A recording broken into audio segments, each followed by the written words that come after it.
look at this. You're seeing these big crowds of people leaving Harris headquarters. I mean, again, you know, she is not going to be speaking. You understand why they're leaving. But this is a bit of a symbol here for the state of the race right now. Right. Well, the fact that she's not speaking tonight is a symbol of the state of the race, right? Yes. To me, that should have been the concrete evidence everybody needed to know that the nation made the right decision. Because clearly, in the face of conflict, during hard times, when it's not necessarily comfortable to talk in front of the nation, she couldn't even gather up the strength to speak to her supporters. So imagine being the president and you have half the nation that supports you, the other half doesn't like you. You know, how can we expect you to be willing to address the nation in our times of need if you can't even address a small group of supporters? And so it's like, imagine if a terrorist attack had happened or a school shooting happens. Does this mean that we have to give you grace as the president and let you mourn and stuff like that without addressing the nation? No, you have to show strength and resilience if you want to hold such a high office. And that night, she proved to you guys that she didn't have either of those qualities. And considering the way foreign relations are right now and how there was a lot of tension leading up to this election, her going into office, just the way that she acted when she didn't get in office, also should let you know how she would have acted in these rooms where war is looming.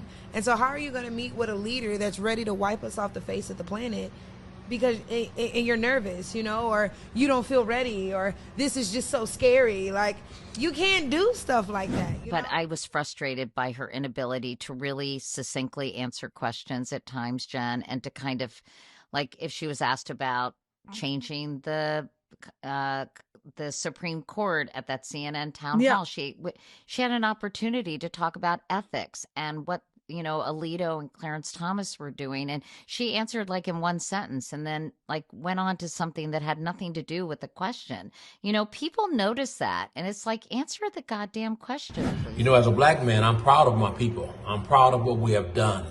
I'm proud of our accomplishments in this country. No single race has done more to benefit this nation than the black race, the Negro people. We were brought here as slaves, and we endured that, and we have pursued greatness. Our ancestors fought and did so much more with so much less than we have right now. So I'm not about to let us not seek merit in terms of our progress. You know, I know, so many others know that Kamala Harris was not the one for this time. Nobody is being misogynistic. Maybe some people are, but I surely am not being misogynistic. I believe many other black men and white men, not all, but some, were not being misogynistic. No, or racist. Not everybody, but, you know, you have some people out there, you know, being racist. But hear me. It's a difference in not being prepared than being not chosen because of your skin color or your sex. This is a clear case that this was above Kamala Harris's pay grade. It was. So I'm reaching out, and my heart's going out to all of our young sisters, those who attend Howard University and others who have pursuits that are great pursuits, aspirations and dreams that they have. We should not put in front of our people anything less than the best. And we should be the first ones to scrutinize our own gifts and talents. We shouldn't just pass on anybody because of skin color or sex. If we're not functioning based on merit, then there's something wrong with that. You should strive to be the absolute best and stop lying to yourself about how good you really are. Because if you're lying to yourself about how good you really are, you're going to be lying to other people about how good they are. Now we're just lying to each other, making each other feel good.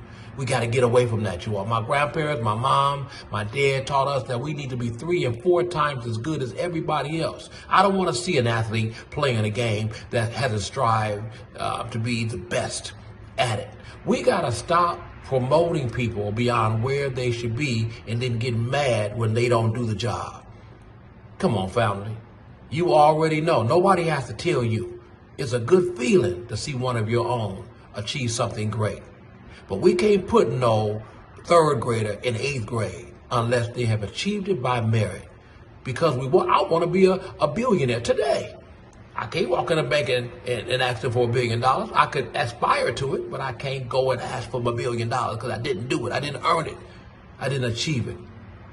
So to all of our young sisters and brothers, I hope everybody can see this video, because I just want you to know that your time is coming. Many of you all have what it takes to excel at high levels, but don't let anybody gaslight you to make you believe you are somewhere you are not. Earn it. Sometimes you'll win even when you earn it. Sometimes you'll lose. But don't you ever stop striving. We did not get to this point in this country because we quit. We strive to be the best, and then we keep striving against all odds.